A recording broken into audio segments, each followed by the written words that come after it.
Innal hamdalillah nahmaduhu wa nasta'inuhu wa nastaghfiruh wa na'udzu billahi min shururi anfusina wa min sayyiati a'malina.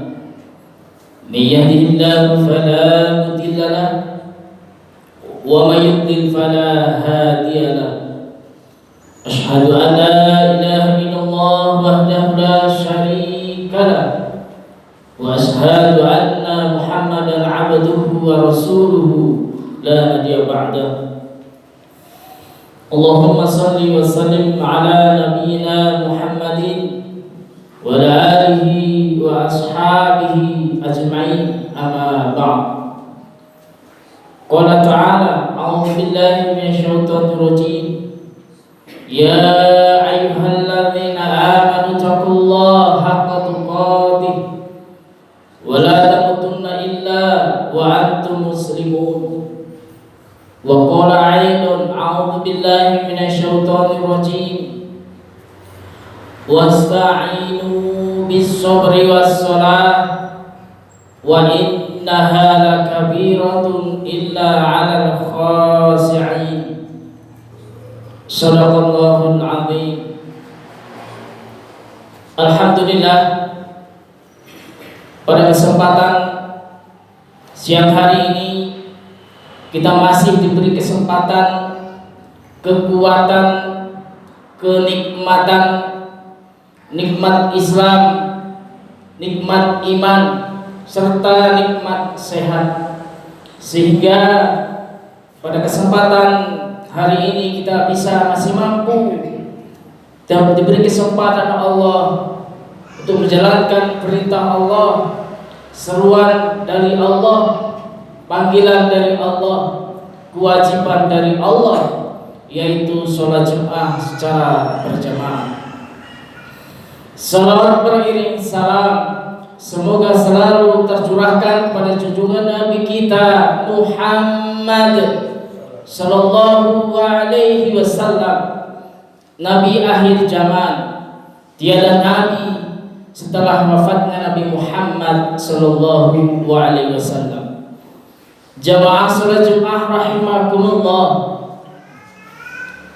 khatib berwasiat, marilah kita senantiasa untuk meningkatkan keimanan dan ketakwaan kita kepada Allah, yaitu dengan menjalankan perintah-perintah Allah dan menjauhi apa yang telah dilarang oleh Allah Subhanahu wa ta'ala, supaya kita menjadi orang-orang yang bersyukur dan beruntung di dunia wal akhirah.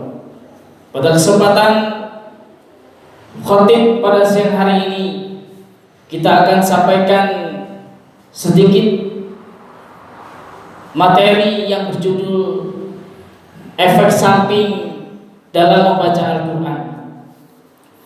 Jamaah salat Jumat rahimakumullah, sebagaimana Rasulullah sallallahu alaihi wasallam mengabarkan kepada kita, khairukum man ta'allama al-Qur'ana wa 'allamahu. Kata Rasul, sebaik-baik kamu adalah orang-orang yang belajar Al-Quran dan yang mengamalkannya dan mengajarkannya. Itu kabar Rasulullah sallallahu alaihi wasallam. Jamaah salat Jumat rahimakumullah, tentu orang yang belajar Al-Quran ada tingkat-tingkatannya, ada tahap-tahapannya. Maka diperintahkan Iqra, qara'a yaqra, artinya membaca. Beda dengan darasa yadrusu, tadarus, mempelajari. Mempelajari di dalam ruang adalah madrasah, sedangkan yang mengajarkan adalah mudarris. Awal dari pembelajaran berada di madrasah. Jamaah salat Jumat rahimakumullah, orang yang belum bisa membaca Al-Quran atau orang yang belum bisa sama sekali membaca Al-Quran wajib untuk bisa belajar membaca Al-Quran. Kalau dia belum bisa, harus belajar sampai bisa. Dosa hukumnya orang yang sudah mengaku Islam, kalau dia sampai tidak bisa membaca Al-Quran, harus belajar membaca Al-Quran dan sampai bisa.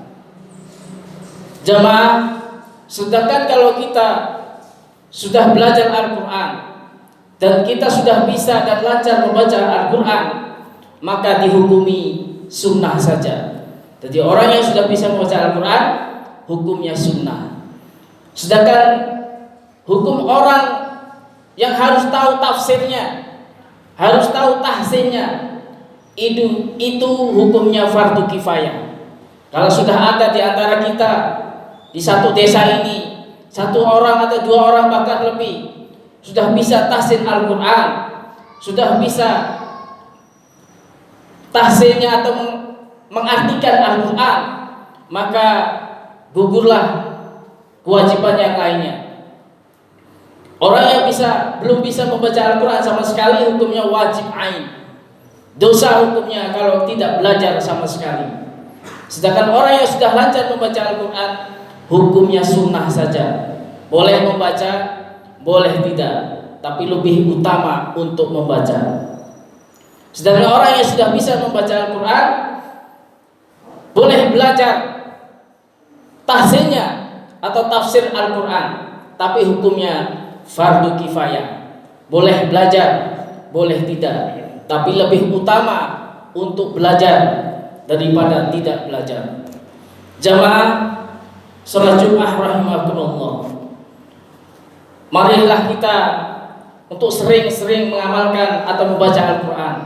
Apalagi Senin yang akan datang, kita sudah menghadapi bulan Ramadan, Syahrul Quran, bulan untuk membaca Al-Quran. Para sahabat, apalagi Nabi, tidak henti-hentinya untuk belajar Al-Quran dan membaca Al-Quran. Sedangkan Imam Syafi'i saja, khusus di bulan puasa, beliau bisa mengatakan 60 kali. Setidaknya kita sebagai manusia biasa minimal 1 kali khatam, syukur bisa lebih. Jamaah salat Jumat rahimakumullah, membaca Al-Quran akan mendapatkan efek samping. Efek samping yang pertama adalah Allah akan turunkan nazalat alaihim sakinah. Allah akan turunkan ketenangan di dalam hatinya. Kenapa bisa tenang? Pernah seorang dokter Islam melakukan riset, sebuah penelitian. Dia mengumpulkan 100 orang, 50 yang diteliti yang rajin membaca Al-Quran, dan 50 tidak pernah membaca Al-Quran sama sekali. Dan riset ini, penelitian ini sudah keluar jurnal internasional dan diakui oleh internasional, dan memang terbukti kedahsyatannya orang-orang yang mengamalkan membaca Al-Quran. Orang yang sering membaca Al-Quran atau dia istiqomah membaca Al-Quran, dalam penelitian itu adrenalinnya itu seimbang, slow, tenang dia orangnya. Apa hubungannya ketenangan dengan keluarga sakinah? Tentu banyak sekali. Orang yang sering membaca Al-Quran, jiwanya akan tenang, hatinya akan tenang.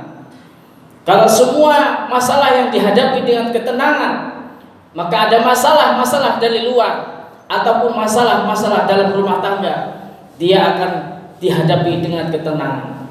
Rumah tangga yang menghadapi semua masalah dengan ketenangan, ada masalah, dia dengan penuh dengan kesabaran, tidak mudah marah, maka timbullah rumah tangga yang sakinah, penuh dengan ketenangan. Karena semua masalah-masalah yang dihadapi dengan ketenangan, dihadapi dengan ketenangan. Itu efek dari membaca Al-Quran. Sedangkan 50 orang yang tidak pernah membaca Al-Quran, itu adrenalinnya tidak seimbang. naik terus, peredaran darahnya terlalu panas. Maka kalau semua masalah dihadapi dengan amarah, jiwanya tidak tenang. Orang yang jiwanya tidak tenang, setiap ada masalah akan dihadapi dengan kemarahan. Rumah tangga yang dihadapi dengan dikit-dikit marah, maka tidak akan pernah ada keluarga yang sakinah, timbul keluarga berantakan. Jamaah salat Jumat rahimakumullah. Itulah efek yang pertama kalau kita membaca Al-Quran. Sampai kapan kita membaca Al-Quran? Sampai istiqomah. Tidak mungkin membaca Al-Quran tadi malam kita meminta ketenangan. Tidak. Ketenangan akan timbul kalau kita membaca Al-Quran dengan istiqomah. Itu yang pertama. Yang kedua, Allah akan turunkan rahmat. Apa itu rahmat? Rahmat berarti kasih sayang Allah. Dan rahmat kasih sayang Allah itu ada dua. Allah berikan di dunia dan Allah berikan di akhirat. Apa di akhirat? Kasih sayang Allah diberikan di akhirat. Allah akan masukkan kita di surga. Al-Quran akan memberi syafaat bagi orang-orang yang membacanya. Itu jelas dalilnya sahih. Orang-orang yang membaca Al-Quran akan memberi syafaat bagi orang-orang yang membaca Al-Quran. Dengan kasih sayang di dunia, Allah berikan kasih sayang di dunia. Apa kasih sayang yang diberikan oleh Allah di dunia? Dengan bacaan Al-Quran kita sekarang, mungkin anak kita nakal, tidak mau di pondok atau tidak merasa di pondok. Dengan bacaan Al-Quran kita sekarang, anak kita menjadi betah di pondok. Dengan bacaan Al-Quran sekarang, mungkin ekonomi kita sulit, maka Allah akan berikan kemudahan, kelancaran dengan bacaan Al-Quran itu.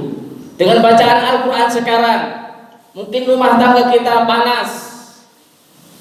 Dengan efek dari membaca Al-Quran sekarang, insya Allah akan beri ketenangan.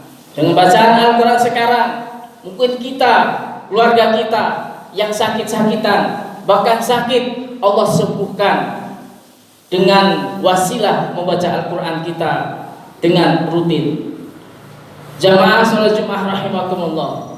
Sedangkan efek yang ketiga adalah Allah memerintahkan malaikat untuk turun mengerumuni bagi orang-orang yang membaca Al-Quran atau yang belajar Al-Quran.